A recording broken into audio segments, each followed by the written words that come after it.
ये लड़की जिसे आप स्क्रीन पर देख रहे हैं सिर्फ 19 साल की थी। मनीषा बाय नेचर बेहद शांत और शर्मीली।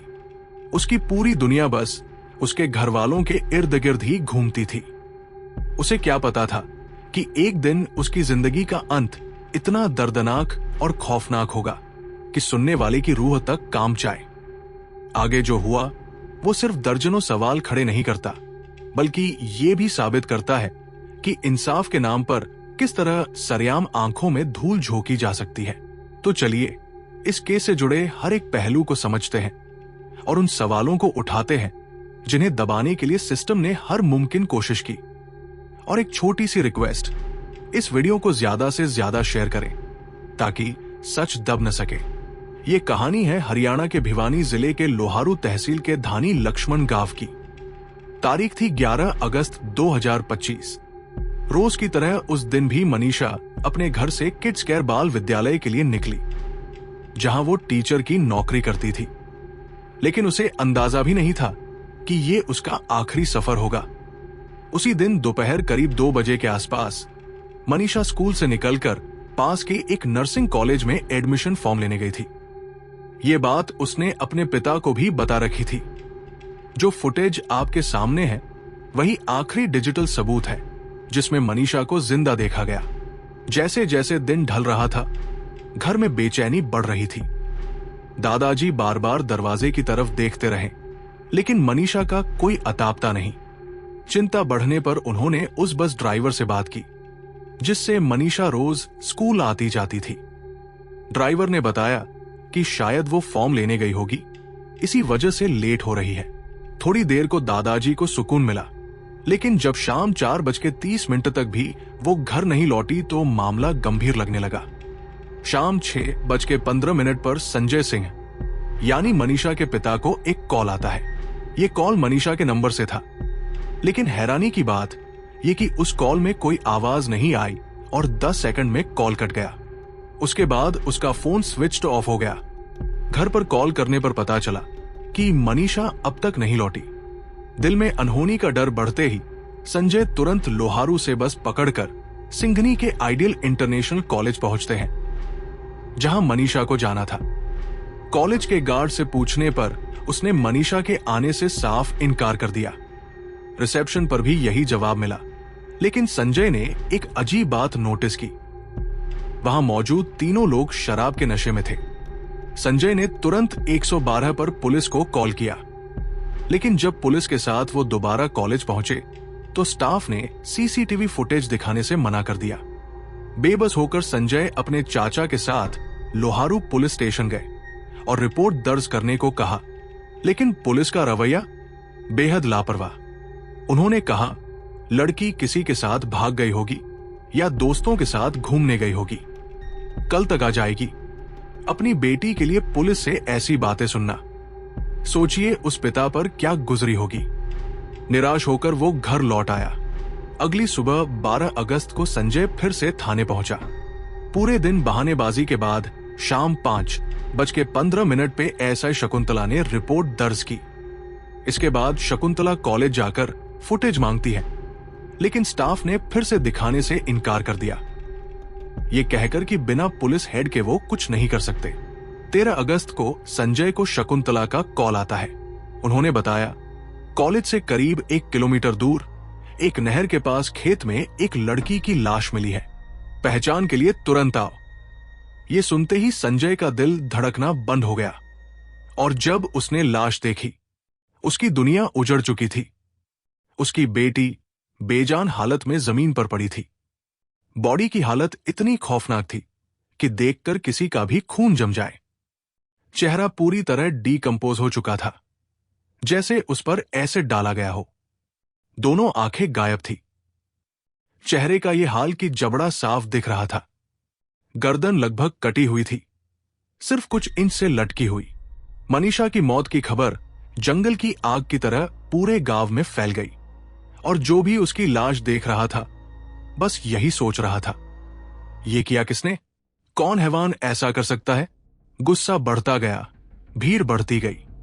जहां पुलिस को मनीषा की लाश मिली वहां का नजारा ही कुछ और था। गुस्साई भीड़ को देखकर पुलिस ने तुरंत इलाके को सील किया और शव को भिवानी के सिविल अस्पताल पोस्टमार्टम के लिए भेज दिया। लोगों का गुस्सा सिर्फ इस वारदात पर नहीं था, बल्कि पुलिस के शुरुआती रवैये ने आग में घी डालने का काम किया। गांव के लोग साफ कह रहे थे, अगर पुलिस ने वक्त रहते कार्रवाई की होती तो आज मनीषा जिंदा होती। धरने पर बैठे लोगों की एक ही आवाज थी, हमें मनीषा के लिए इंसाफ चाहिए, और ये लड़ाई तब तक जारी रहेगी जब तक उसके कातिलों को सजा नहीं मिलती। लेकिन जब 14 अगस्त को भिवानी सिविल हॉस्पिटल से पोस्टमार्टम रिपोर्ट आई तो सबको झटका लगा। जिस बात की सबको उम्मीद थी, रिपोर्ट ने उसे पूरी तरह नकार दिया। सबको लगता था कि मनीषा के साथ रेप हुआ और फिर उसे बेरहमी से मारा गया। लेकिन रिपोर्ट में लिखा था, उसकी किडनी और आंतों में ऑर्गेनोफॉस्फोरस, जो एक कीटनाशक है, के अंश मिले, यानी मौत जहर से हुई। रेप एंगल, पुलिस ने उसे इस तरह खत्म कर दिया। बॉडी या कपड़ों पर सीमेन नहीं मिला और किसी तरह के स्ट्रगल के निशान भी नहीं है।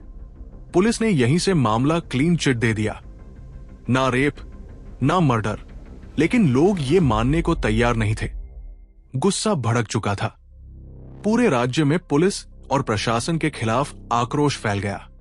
सरकार ने हालात काबू करने के लिए कुछ पुलिस वालों को सस्पेंड किया, कुछ का ट्रांसफर किया और इंटरनेट तक बंद कर दिया। परिवार को शांत करने के लिए 16 अगस्त को रोहतक पीजीआई में दूसरा पोस्टमार्टम कराया गया।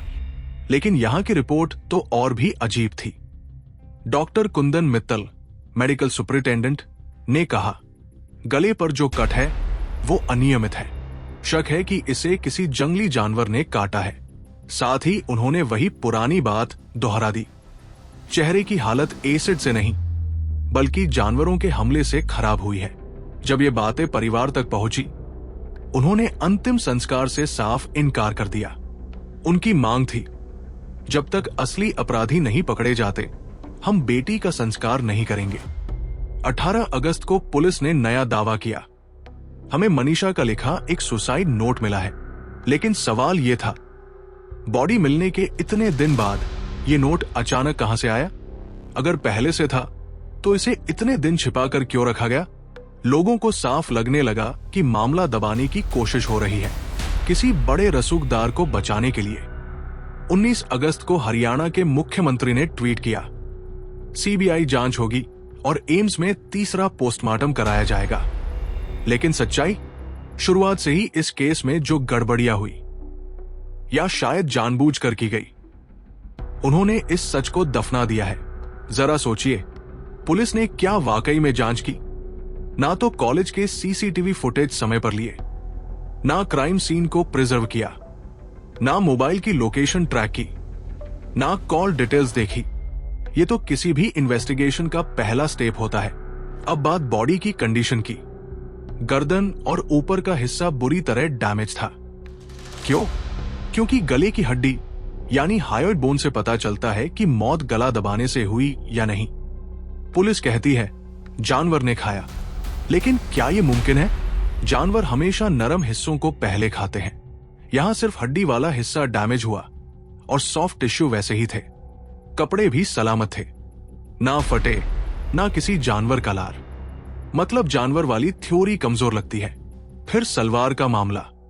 पहले पोस्टमार्टम में लिखा था, सलवार फटी और नारा खुला था। स्ट्रगल के निशान मौजूद थे, मतलब उसने खुद को बचाने की कोशिश की थी। घुटनों पर चोटें थी, लेकिन कपड़े साफ थे। यानी या तो कपड़े बाद में पहनाए गए या पहले ही उतारे गए। और रेप एंगल सिर्फ सीमेन के न मिलने से खत्म कर दिया, जबकि सुप्रीम कोर्ट कहता है सीमेन की मौजूदगी या गैर मौजूदगी से रेप साबित नहीं होता। अब जहर की बात। अगर जहर पिया होता तो जगह पर बॉटल, पैकेट, कुछ तो मिलता। कुछ नहीं मिला। कपड़ों पर उल्टी या झाग के दाग नहीं मिले। क्राइम सीन पर क्या मिला? जूते सलीके से रखे, पास में शराब की बोतलें, टायर के निशान। लेकिन फॉरेंसिक टेस्ट नहीं हुआ। टायर प्रिंट्स मैच नहीं हुआ। मोबाइल टॉवर डंप एनालिसिस नहीं हुआ। यानी जांच नाम की कोई चीज नहीं हुई। दोनों पोस्टमार्टम रिपोर्ट्स में भी विरोधाभास। भिवानी रिपोर्ट में आई बॉल्स मिसिंग, रोहतक रिपोर्ट में कॉर्निया और पुपिल डीकंपोज। जो चीज थी नहीं वो सड़ कैसे गई? विसरा की हालत भी गड़बड़। पहली रिपोर्ट में आधी किडनी और स्प्लीन भेजी गई, लेकिन रोहतक में कहा गया किडनी, स्प्लीन, यूट्रस, यहां तक कि ओवरीज तक गायब। जब केवल आधी किडनी और स्प्लीन के कुछ हिस्से ही भेजे गए थे, तो फिर रिपोर्ट में पूरा ऑर्गन गायब कैसे बताया गया? यही नहीं, रोहतक पीजीआई की रिपोर्ट में यह भी लिखा है कि बॉडी पर मिट्टी लगी हुई थी। लेकिन असलियत यह है कि भिवानी हॉस्पिटल से जब बॉडी पीजीआई भेजी गई थी, तब उसे पूरी तरह धोकर प्लास्टिक में पैक किया गया था और कपड़े भी हटा दिए गए थे, क्योंकि पोस्टमार्टम के बाद बॉडी को वॉश किया जाता है। ऐसे में सवाल उठता है कि मिट्टी और बालों पर घास पत्तियां आखिर पीजीआई की टीम को कैसे मिली? इन पॉइंट से दो चीजें साफ लगती हैं। या तो रिपोर्ट जानबूझकर इस तरह बनाई गई, या जल्दबाजी में इतनी बड़ी गलती हो गई। कहीं ऐसा तो नहीं कि जब लोगों ने हंगामा मचाना शुरू किया, तब सिर्फ दिखावे के लिए एक और पोस्टमार्टम करवाया गया, ताकि सबको लगे कि निष्पक्ष जांच हो रही है। सबसे हैरान करने वाली बात तो यह है कि साइंटिफिक एंगल से रिपोर्ट में लिखा गया डेथ टाइम भी काफी डाउटफुल लगता है, क्योंकि मेडिकल साइंस कहती है कि मौत के 2-3 घंटे के अंदर मक्खियां बॉडी पर अंडे दे देती है, और रिपोर्ट के मुताबिक मनीषा की बॉडी पर अंडे मिले भी। लेकिन अगर मौत को 24 घंटे से ज्यादा हो गए होते तो बॉडी में मैगॉट्स जरूर होते, जबकि पोस्टमार्टम के वक्त बॉडी पर मैगॉट्स नहीं थे। इसका मतलब ये हुआ कि पहला पोस्टमार्टम डेथ के 24 घंटे के अंदर ही हुआ। अब रिपोर्ट कहती है कि मनीषा की मौत 2-3 दिन पहले हुई थी, जबकि बारिश के मौसम में डीकंपोजिशन और तेज होता है। ऐसे में अगर मौत को इतना टाइम हो गया होता तो मैगॉट्स जरूर मिलते। यानी रिपोर्ट खुद अपनी टाइमिंग को लेकर कॉन्ट्राडिक्ट कर रही है। इससे साफ है कि मौत और पहले पोस्टमार्टम के बीच का गैप 24 घंटे से कम था। पहला पोस्टमार्टम 14 अगस्त की शाम 7 बजे हुआ था, तो मौत 13 अगस्त की शाम 7 बजे के बाद ही हुई होगी। ये एक अनुमान है, लेकिन साइंटिफिक दृष्टिकोण से इस पॉइंट को नजरअंदाज नहीं किया जा सकता। इस केस में जितने भी कारण बताए गए हैं, वे सब बेहद कमजोर लगते हैं। सबसे पहले उस नोट की बात करें जो पुलिस को बॉडी मिलने के कई दिन बाद मिला। उस नोट की हैंडराइटिंग पर भी सवाल उठते हैं। नोट में हर शब्द अलग अलग लिखा गया है, जैसे लिखने वाले के पास काफी वक्त था, जबकि ऐसे हालात में लिखने वाले का दिमाग बेहद अशांत होता है, जिससे लिखावट डिस्टॉर्टेड हो जाती है।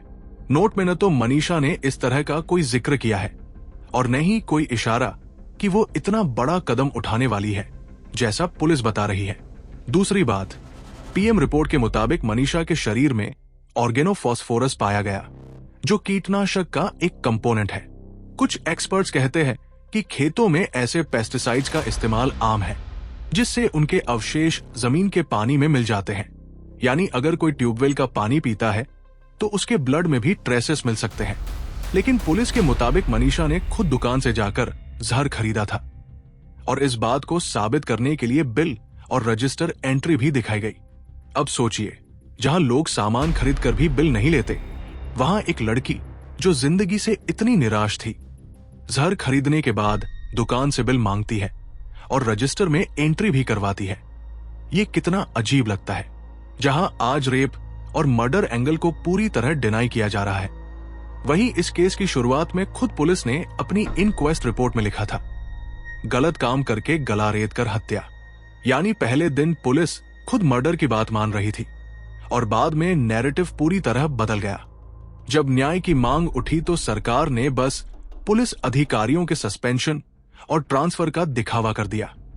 जरूरत थी कि इस केस को किसी ईमानदार और क्लीन रिकॉर्ड वाले अधिकारी को सौंपा जाता, लेकिन हुआ उल्टा। सच को दबाने के लिए इंटरनेट तक बैन कर दिया गया। पिछले मामलों को देखते हुए ये उम्मीद भी कम ही है कि सीबीआई या एम्स की तीसरी पीएम रिपोर्ट से कुछ बड़ा खुलासा होगा। ये पूरा केस क्या बताता है? यही कि इन्वेस्टिगेशन में इतने लूपहोल्स हैं कि अगर असली कातिल पकड़ा भी गया तो वो आसानी से कानून से बच निकलेगा, क्योंकि अदालत में हमेशा बेनिफिट ऑफ डाउट आरोपी को मिलता है। इसलिए ये कहना गलत नहीं होगा कि ये केस साफ तौर पर मर्डर का है, जिसमें रेप या रेप की कोशिश की संभावना भी ज्यादा है।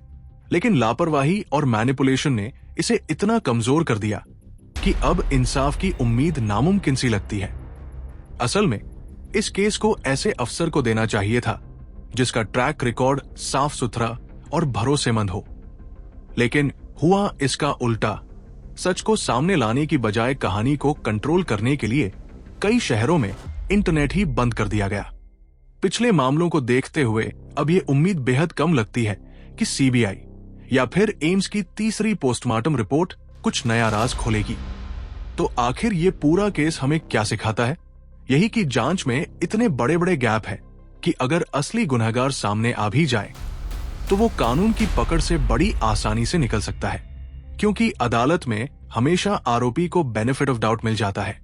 और इन्हीं कारणों से ये कहना गलत नहीं होगा कि ये मामला साफ साफ हत्या जैसा लगता है, जिसमें यौन हिंसा या उसकी कोशिश की संभावना भी काफी अधिक है। लेकिन लापरवाही और हेरफेर ने इसे इस हद तक बिगाड़ दिया है कि सच और इंसाफ की उम्मीद करना लगभग नामुमकिन लगता है। ये थी मनीषा केस की पूरी कहानी। लेकिन ये सिर्फ एक केस नहीं, ये एक आईना है सिस्टम की कमियों का। अगले एपिसोड में हम एक और केस लाएंगे जो आपको सोचने पर मजबूर कर देगा। अगर ऐसे ही सच्चे केस जानना चाहते हैं तो सब्सक्राइब करिए और बेल आइकॉन दबाइए, क्योंकि हम लाते हैं सच के सबसे डार्क चैप्टर्स यहीं डार्कमेंट्री पर।